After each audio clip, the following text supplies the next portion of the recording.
welcome to Give It a Nudge. Today we have Ryan from Media. I'm looking forward to this because I know absolutely nothing about Ryan or Media. And I always find these episodes a little bit more exciting. Sometimes we interview people I know and, you're kind of going over. But this one, I know nothing, so I'm going to be as surprised as you guys. So, Ryan, welcome to the show. Oh, thanks for having me, mate. So that's all right. A lot of people don't know, even when we kind of go to talk to people, they don't know a lot about what we do or video game space. So. Not after this. Not after this. Everyone's going to know. Yeah, well, my job is supposed to be the bit of the mouthpiece. As I get told, I talk too much. So this is probably the right setting for that. That's the only thing I was told about you before you came on. Make sure you watch the time. He likes to talk. Yeah. You know what? It's so funny. It's like you don't hear it in yourself. Maybe you can sympathise with that. I don't know, being the host. But I don't hear it in myself. But then at the end of the time, it's like, oh, okay, everyone's wrapping up or tapping their watches. So I'll try to make it interesting and succinct. All right, well, let's start by just give us an elevator pitch. So let's say maximum 25 floors, just so you don't talk too much. Yeah. What does Media do? Okay, so we're a unique kind of business. So we've been around for 10 years. So we were the pretty much pioneers of the space of video games media. I love that word, pioneer. Yeah, well, thank you. And so, look, obviously there's been other groups in gaming for decades, but what we did is we kind of 10 years ago, when video games is a bit of a dirty word, we kind of entered the space, particularly for brands and the perception of it, and the audience. People thinking of it as teenagers swearing on Xbox or 45-year-old sweaty guys in their mum's basement. And we kind of came in as a challenger group exactly. And that's the perception. And so you imagine me 10 years ago, my history is in media and journalism as well. And then coming in with this business, representing some big international gaming groups here in Australia. And basically what we do is we're the first port of call if a brand goes, look, we're interested in the video game space. So a lot of times they weren't, but now video games is, the number one entertainment group. So now they kind of come and talk to us and say, okay, look, how do we get their brand within this video game space? How do we authentically talk to audiences? How do we build, campaigns or activations or big partnerships? What can and we can't do? And we work on two facets. So one, we speak to brands, we educate them and create strategies for them. But on the other side is the video game industry. And a lot of them are really just focused on their games, their products, what they're doing. They don't really know how to speak to brands. So we're that really good conduit between that builds, so we work as a game group. So we build that for brands, but also build new revenue opportunities and new activations for the gaming industry. So you work with both audiences, right? Yeah, so both. You're not representing games and you're not representing brands. You're doing, but they both come to you for different reasons. Yeah. It's kind of a bit like what we do in the recruitment. We've got a company and we've got a candidate, right? Yeah. It's a similar sort of symbiotic relationship, and you're trying to bring them together. Yeah. I'm interested. Brands now I know are much more interested in getting into video games than they were because of also the community way that games are played now and online and all those kinds of things. And I've got some good questions about that. All these questions coming into my head. But I'm interested, as you mentioned, the game companies are very focused on their games, as they should be, because if gameplay is crap, no one's going to want to be on them anyway. Yeah. Do you get a lot of them coming to you, wanting brands and looking for revenue streams, or is that more you going to them? It's more us going to them. Historically, it was more us going to them because, look, when we say they're focused on their games, like you think of it, their games make billions of dollars. Billions. Right? So a couple $100,000 partnership doesn't, it's not even worth their time in some ways. But where we're unique and where we've done a lot of work with them is we offer them something that's not just about monetary value. So, a lot of things that we're famous for is like a couple of our clients like McDonald's or Amazon, so pretty big names. And we showcase, okay, well, what value can like say Blizzard is one of our big partners, get out of working with a brand like McDonald's. And so like last year, what we did is we created a really amazing kind of global first campaign, which was we put Overwatch 2, which is a huge game here, if you don't know. I don't know, sorry. Yeah, it's all right. It's a massive game. It's got like, 1 million players in Australia and 25 million globally or more. It's an online game that everyone plays at the same time. Yeah, it's kind of like the Avengers of video game kind of style, things like that, right? And so what we've done is we've partnered them with McDonald's with Overwatch for the last 5 years. Right. But what we did last year was we created 3 Overwatch 2 as the games, meals within McDonald's.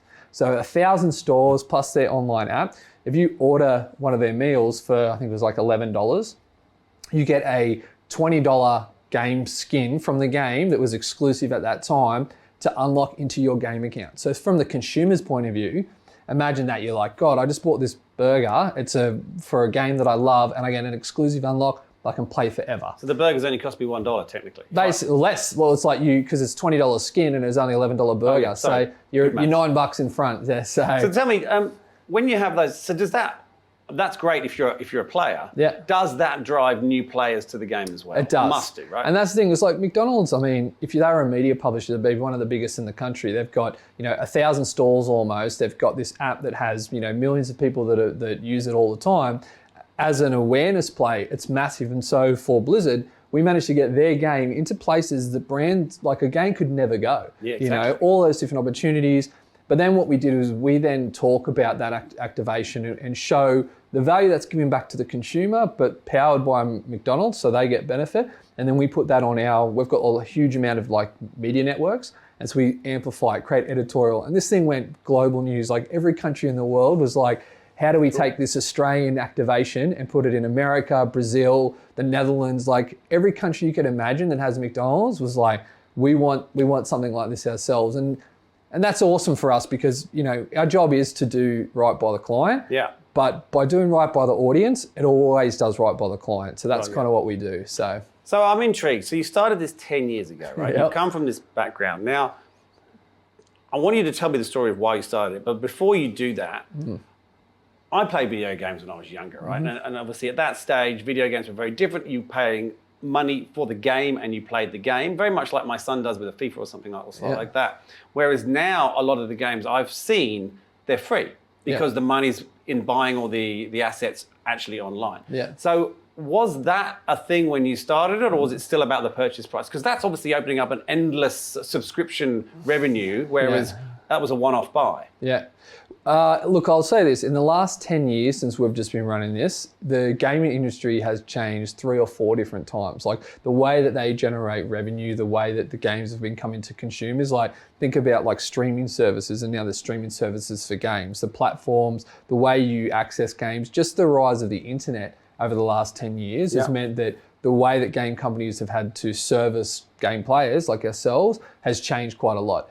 What that's helped do is then create different other opportunities for us to work with brands. And where we've always been quite successful is seeing what we think is going to be the future. So for us, it's not about just doing what's happening now. Yep. We've got to be thinking what's going to happen in 3 or 40 years' time. And we've been really successful at that. Like before esports was big in this country, like when we first started 10 years ago, no one thought about esports. And It's crazy how big that is now. Yeah, and we started investing in that from year one. We're like, hey, look, this isn't big now, but in 3 or 4 years' time, this is going to be where there's massive audiences and it's going to start hitting Australian shores. So we built opportunities for that and started preparing our partners, like game companies like Blizzard Activision or EA, and saying, how can we do opportunities with you guys in a few years' time? What kind of brands do we think are going to be interested then?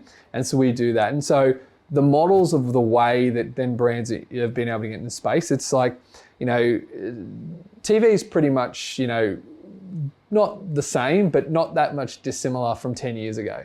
No. Video games compared to where it was of opportunities then compared to where it is now, like the technology is moving so fast, and it is usually the pioneer of technology that funds a lot of it because there's a huge amount of money. So then you go, okay, well, what opportunities is this going to yield in a couple of times for a brand like Amazon or brands like L'Oreal who we work with right now? See, that's funny. You wouldn't think L'Oreal would be working with we get told that a lot. The skincare industry is really focused on this because 45% of gamers in Australia are female.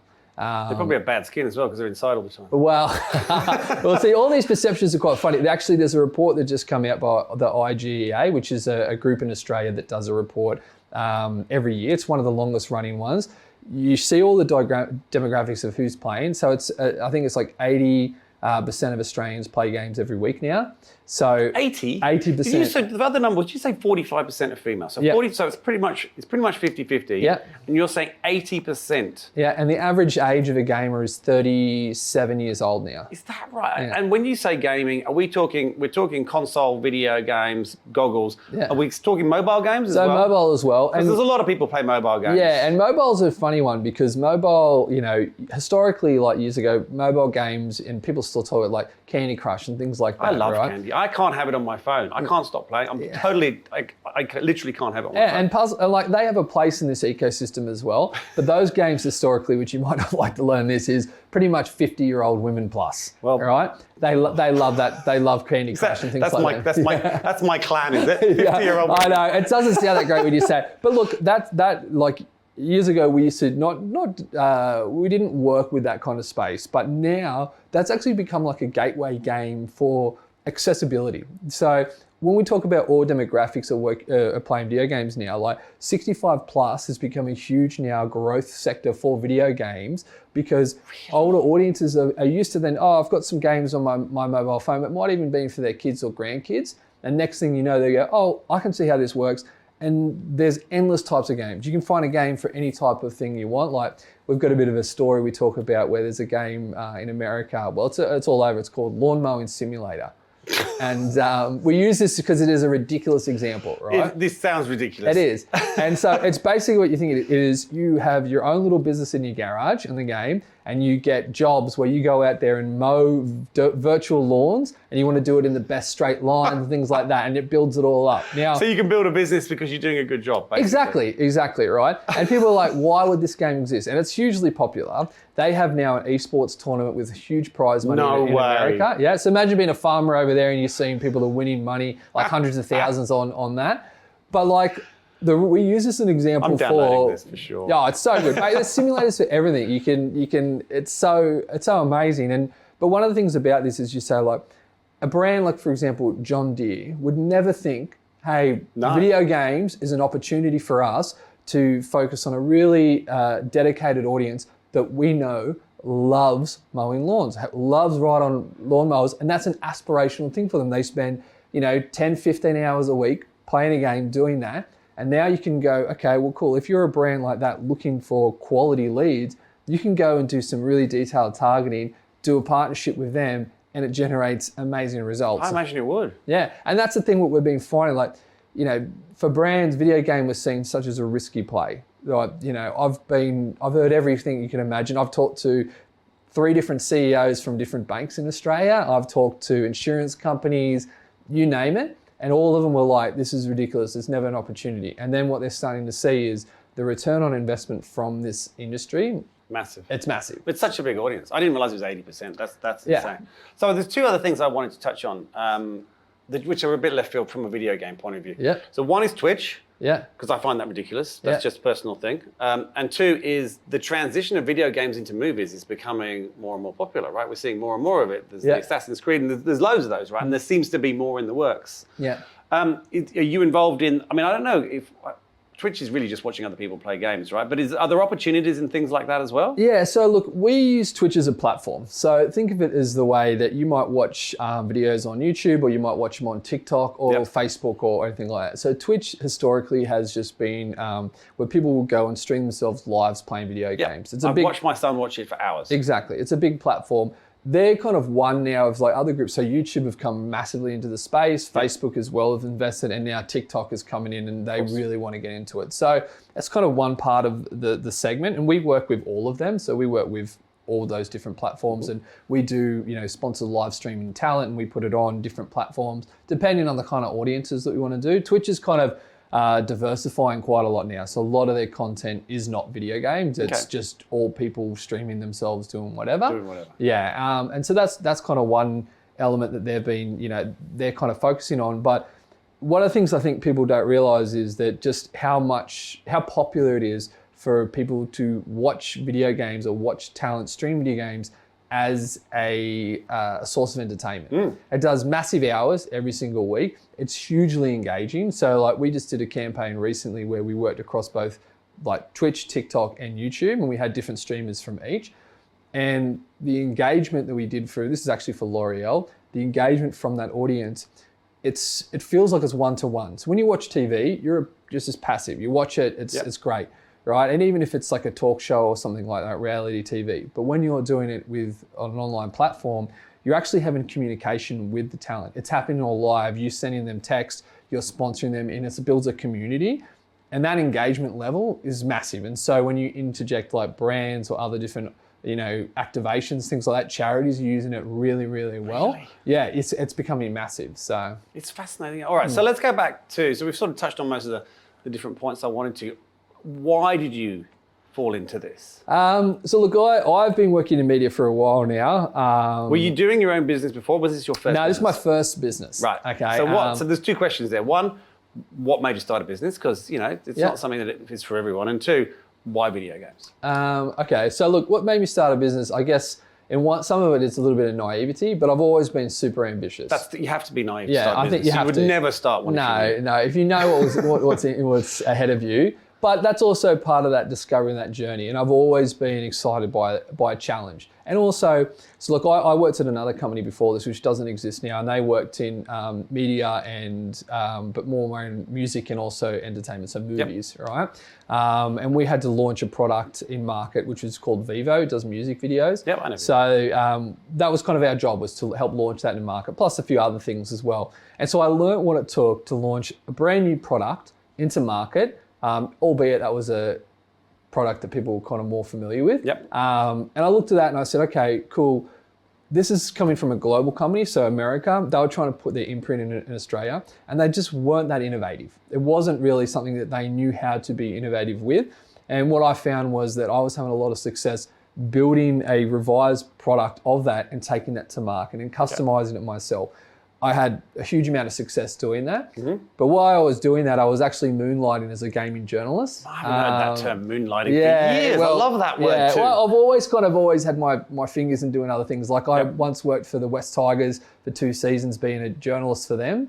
I've had a radio show for a couple of years. Are you Tigers fan? No, I was a Sharks fan at the time too. I know. Of course you're a Sharks fan. I knew that. Yeah, so very much like your brother. So and so that was for me, I got to understand the gaming industry, and I could just see the possibility. I've always been a gamer, but for more like being a fan or being a gamer, it doesn't relate to having a business within the industry. It's completely different, right? And so what I did was I looked at it and I said, look, the things that we're doing in music and entertainment, one, it was a bit ahead of its time for the industry then, but compared to what gaming was doing no innovation in media, nothing for brands at all. I can understand why, because brands weren't interested, but they just weren't seen as an opportunity. And I knew the success of what video games was going to be. I could see all these opportunities, and I went, I'm going to use this, journalistic kind of integration that I had to create connections from groups all over the world, to understand it a bit better from the industry. And then from that, I decided that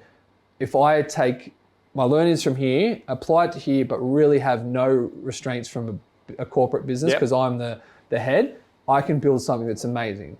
As you probably have had a lot of people come on the show and tell you, the reality of that was a lot more harsh, particularly for the first year. I almost went out of business year one. Which as every founder should. Exactly. And that's the thing is like, from like where we are now it's quite interesting. Like I've just come back from the US and we've talked to some of our partners about that. And the work that we're doing here is 3 or 4 years ahead of what the US is doing, the UK and things like that. And the reason is because Australia is a hard market. You have to do a lot for a lot less. So you've got to innovate more. Exactly. You got to innovate more, and it's a pressure cooker. And if you can't do that, and I've watched our competitors and other people in gaming come and go, like, ARN put like $5 or $6 million into the space a few years ago, failed horribly because they weren't authentic to it. And we've outlasted all those types of groups, right? And we've been able to do that because of that innovation, that pressure cooker, but it comes from failure. Like the first year was real hard. What's your biggest failure? It might not be the first year. What's been your biggest failure first?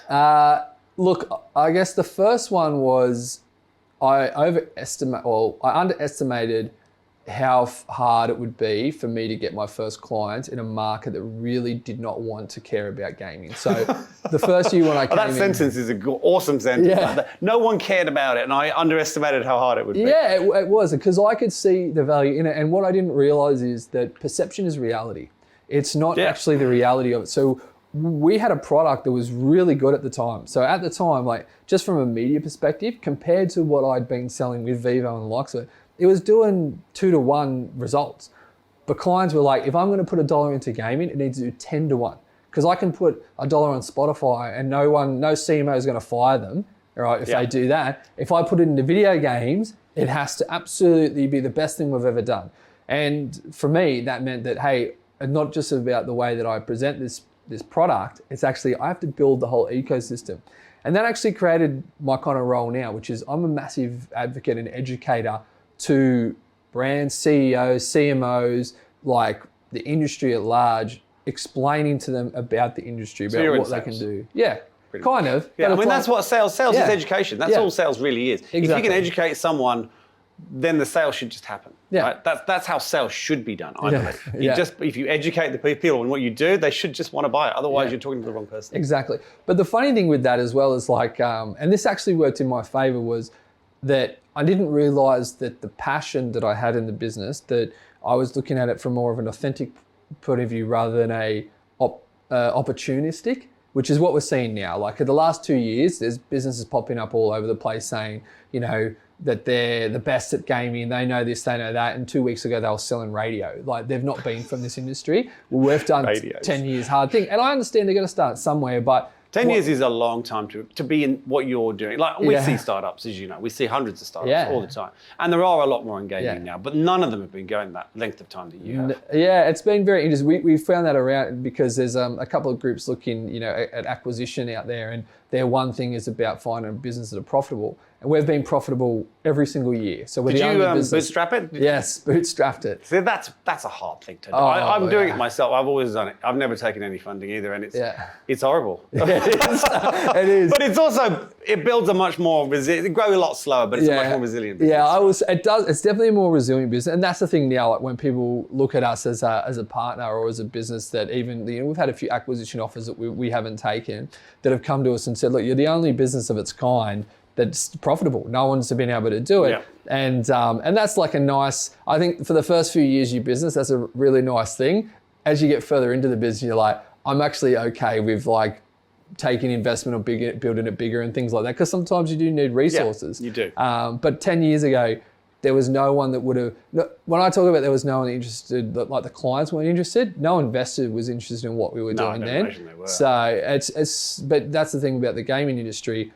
It's now, you know, it's dominating. It's not going to just be like a flash in the pan. Oh, it's not going away. It's going to be 30, 40 years. It's becoming more immersive, right? And so exactly. you're going to get even more wider audiences because it's becoming more accessible. You don't necessarily have to use those stupid little freaky things and all that kind of stuff. So what about, 10 years is a long time to run a business. Yeah. What's the most ridiculous thing that's happened to you? Oh. Not in your life, because we might end up talking about the shoes. No. Let's talk about the business. What's the most ridiculous thing that's happened to you in the business? And it can be good or bad, doesn't matter. Yeah, okay. The most ridiculous thing. Well, it was funny. I was thinking about it the start, which has actually happened in the first year, which was that, like, in the first year of the business, the most I'd done was I did a $1,500 sale at the thing, which is, by the way, at the time I was taking only 30% clip on that. So $500, which was not going to get you anywhere. Nope. And about 8 months in, I was running out of money. In fact, I'd run out of money. And I thought to myself, okay, I've got two options here. Well, one real option, which is I went to someone and I borrowed $10,000 from them. And I said, can I borrow $10,000 just to get me through while I go get a job? At that time happened to be the biggest gaming convention in the world called E3, was happening in LA. It's not running anymore, but you spent that 10 grand going to LA, didn't you? I did, yes. I hope that person didn't find out. Well, this is the funny part. I actually called them from LA, and because they were asking me, like, you know, another 10 grand, how's please. the job going? And I was like, how's the job hunting going, and that kind of thing. And look, I hadn't really given up, but I was like, look, I knew that I was on the cusp, and I went, if I'm going to do this, I'm going to take this money, I'm going to go there. I'm not coming back without the money, like, or a deal that's done. And I knew I was kind of close. So I went over there, and the first thing I did within 24 hours, I'd made a $6,500 sale, right? So as soon as I got there, I was basically like, I'm not sleeping. I'm going to make sure this happened. And I did. And then I managed to call them and say to them, hey, look, I'm here in LA. I said it after I'd made the sales when I called them. I was like, here you go. But then 3 days later, I made a $100,000 sale. And then a week later, I made another $120,000 we sale. love stories like So like, and it was crazy. Like I remember at the time because I was in a mall in San Francisco taking a call when it happened, and I just screamed out loud at this. It was something not like a Walmart, but something like that. I can't remember what it was, and I just screamed out, and people just couldn't believe what was going on. And I was like, my business was saved. But look, it taught me a few good lessons about that, which is preparation and how long you're going to need things, and obviously like a bit of being a bit humble, having to go to that person and saying, look, I know I said it was for one person, but it was for something else. And they were completely happy for me. They were like, it's fine. But, even with that, then it's like, okay, how do you plan for your cash flow? How are you going to make this work? So, Okay. Now, have you got business partners? Yeah, I got one business partner. Right, yeah. And so how many people have you got in the business? At the moment, we've got 4 full-timers, Yep. but we kind of fund probably about another 5. Okay. Yeah. And what's your business partner's name? We should mention his name. Aaron Pierce, yeah. Aaron, you are part of this. Oh, he's very much a part of this. Yeah. So if, I'm sure at some stage you're going to grow, right? And you'll be able to use this video when you do. Mm-hmm. So I always think this is a really important question. Being a recruiter, I don't think anyone can ever articulate why someone should work somewhere other than the founder. So we're going to give you an opportunity, and there may be gamers who watch this who might reach out to you. There may be people in brands who knows? Yeah. But we'll do 2 questions actually. First one is, why would someone want to come and work with you, regardless of whether you're hiring now or not? Mm-hmm. And the second one is, if you're a brand or a game, why would they want to come and talk to you? So let's do the why would someone come and work with you first? Okay, well that's one that is sometimes always the hardest. But look, I guess one of the reasons they want to come for us, and we do have a few people trying to reach out to us at the moment, is we've consistently for the last 10 years done the most innovative and exciting work in the video game space, not just here locally, but also globally. We have international groups reaching out to us saying, how did you do this? How did you achieve that? And, we're fortunate because Australia sometimes is a tester market, but as a business, at the moment we're fully remote. So, I have people, those 4 different people are in different states. Yep. We have other people that operate with us both internationally and also, other ones locally as well. We create that flexibility because for us, we're more of a results-driven business. Mm-hmm. And, when people talk about, we do these innovative campaigns, it's because we've built that trust now with brands, and brands are allowing us, like in big brands like McDonald's, think about how coveted their brand is. It's the most recognizable brand in the world. Amazon, which is right up there too. And, Bezos has some pretty hard tasks that they put us to, but they've given us this trust because we have that authentic approach. Because it might seem, people talk about this, but it's actually something that we believe in. Is we believe in the video game space, and we always have. I could have taken other opportunities that Absolutely. were wrong for the space that would have made us more money, but ultimately those are shallow opportunities. And what we've always done is to go, okay, well, we're going to do something that's right by the industry, and it's fun and it's exciting, and it's going to make sure that like the customers, not just the brands, love what we're doing. And that creates a really good environment. I will say, look, our training 10 years ago was nowhere near as good as what it is now. And I would hope that's good. I would hope everything 10 years ago was not. Oh, exactly. And you can laugh at it then, like we look at it. But,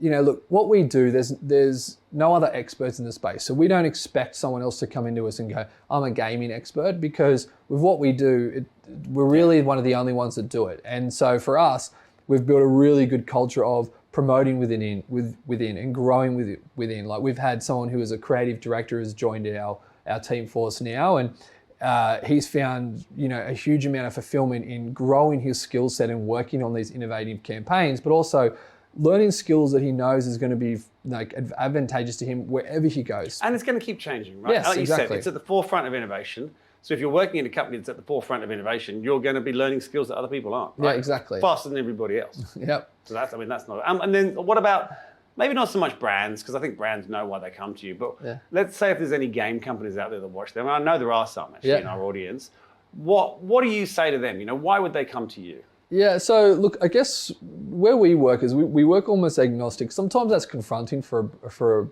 like a gaming company. So like it's no secret that Activision Blizzard are a really big partner of ours. We've done Call of Duty tournaments, Overwatch, things like that. We also work with EA, who is a direct competitor of theirs. Yep. And a lot of other game media publishers that we represent internationally had a big problem with us representing with their competitors, and they realized that they were like, okay, well then why would they want to come and work with us? And there's a couple of reasons. One is because we do what's right, not just by the client, but what's right by their audiences. And we don't try to put a brand into something that's not going to work quickly just because they get an easy win, because you've seen what that happens in a thing, and it creates bad partnerships.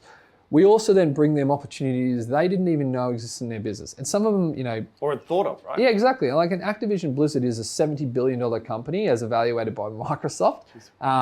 And we've shown them different ways of doing partnerships. We've shown them different ways that they can then get engagement that's not, say, tangible in terms of the monetary value, but they're able to put a monetary benefit to it because of the reach and the PR, and it puts their brands in a good limelight because it's giving their audience what they want. And so from their perspective, they've looked at us and say, hey, look, it's not about us generating money for them. Some of them love that as well, as a nice thing. But the other thing is like the exposure. It's bringing new arms to their business. And that's where we've been quite uniquely successful in this market, because some of them were like, hey, we weren't really going to fund our esports division down here, or we weren't really looking at how we were going to, expand our marketing team and things like that. And the things that we've been able to bring them to said, hey, this is actually a really great thing for our audience here in Australia. We'd love for you to keep working with us and bringing that to us. So that's what we do. Awesome. Mate, thank you so much. Mate, my pleasure. I appreciate you letting me run my mouth. So look, that's the whole point of the show. Exactly. Right? I think I love it. It's interesting. It's an interesting topic, right? It's a, like you said, 80% of our audience are gamers. Exactly. I didn't even know that. Now I do. So to have you on and just explaining all of that, I think it's super cool. I can't wait to see what does happen next. So we are going to start, and obviously you've just come on, but we're bringing in a policy where, maybe a year and a half down the line, we're going to get you back on and see what's happened. So we're going to start doing that soon. Now we've been going. Yeah, well, we're about to start growing significantly. So you're going to see a lot of changes. This is exciting, man. Yeah, it is. The next decade. Well, we're glad to watch. And thank you very much for coming on. My pleasure. Thanks for having me. Thanks for joining us today. I hope you enjoyed that, all you gamers out there especially. Don't forget to subscribe, and we'll see you next week.